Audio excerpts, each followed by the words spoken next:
Hi, I'm Cheryl, and no card today, but I have something that I'm very excited about. This was my project today, and I had wanted to get a bunch of stamp blocks, and there were just so many different sizes that I wanted to have, and for the videos, I like to have my stamps all set up on my blocks already. So I went out online shopping around, and I found a company that makes that produces acrylic, and I got a 12 by 12 inch piece of 3/4 inch acrylic and cut it out on a bandsaw and made myself. You see all these shapes? These are all blocks. This is how it comes. It comes with this paper coating on it. Alright, here's one. Here's when I took the paper coating off. And I had, just on these edges here, I just lightly sanded it. And that's it. And it's got, it has kind of a textured edge to it, but that's okay, because that gives me something to grip. And the 3/4 inch keeps my fingers out of the ink pads, hopefully. So this is the company. It's freckleface.com, and I'll put that down in the materials list down below. I always put that at the bottom of my videos. And the first thing I did, I took a sheet of paper and I mapped out what block sizes I would need, keeping in mind that you have to have a straight cut through the whole piece. So there's a cut right there, and a cut right there, and one right here. And then I went back and did the other cuts. See, you have to always have a cut that goes straight through. So planning it out would be a wonderful thing. So let me just show you real quick. Here, I'll use this block here as a base. So you just peel off after it's cut. Now, if you're not familiar with using a bandsaw, or you don't have one, then find someone who does, and they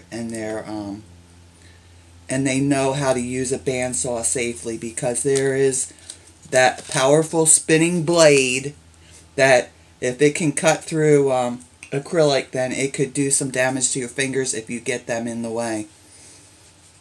But I do know how to use a bandsaw. I've done a little bit of wood turning.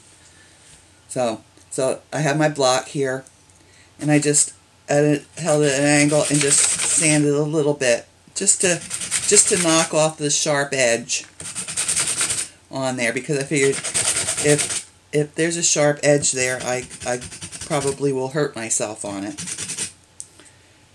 So that's it. You get someone to cut that out for you, or if you're good with the bandsaw, you cut it out yourself. But again, use bandsaw safety practices. I understand you can cut it with a circular saw also, but quite frankly, I'd be a little scared to do little tiny blocks like these on a circular saw. So I don't know, maybe a chop saw? I don't know. But anyway, I would be a little scared to do it. So, and then also, okay, so that's using 3/4 inch acrylic. I also got myself a sheet, 12 by 24 sheet of 1/8 inch acrylic. And I made myself cutting plates for my Big Shot. Yeah, and you're probably wondering, what the heck all of this would this cost you? Well, with the shipping, it cost me $36.98, and the shipping is from Ohio to South Florida. So, I don't know, your shipping might vary on it, but I got a 12 by 12 piece of the 3/4 inch and a sheet that's 12 by 24 of the 1/8 inch acrylic, and that's what it cost me, $36.98. This Now, I didn't even cut half of my acrylic. I'm saving that so that later on, if I find sizes that I need, I can cut the sizes from that other half. But just the ones I cut, it's well over $100. I mean, look at all these blocks. So, but I tried these out on my Big Shot. Let me move this out of the way. I've got my magnetic platform here. So my first trial, let's see, I don't have any pieces of cardstock here. Let me grab a piece of cardstock. Here's a little scrap. This will do. This will do. It's just a little scrap piece. And I happen to have a little square die here. So my first trial with this, I used my real cutting plate from my Big Shot. I put that down on my magnetic platform and put my die on, and then I used one of my plates as the top plate, and I ran that through my Big Shot, and as you can hear, it makes this normal cracking noise.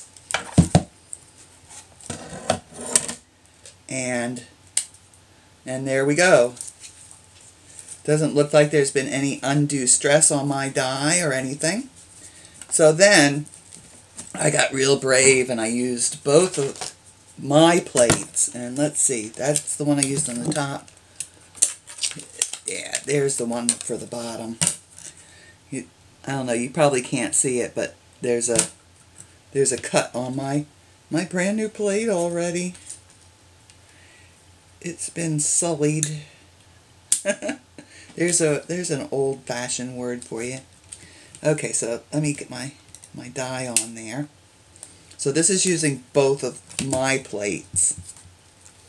And I'll send that through. And I'm not, it's no more pressure. I mean, it's not like I have to force it through or anything. So, and there we go. And again, it looks like no undue stress on my plate, and that's a framelit, so they're just a little more fragile, I guess you'd say. But I'm excited about this, and I wanted to share it with you.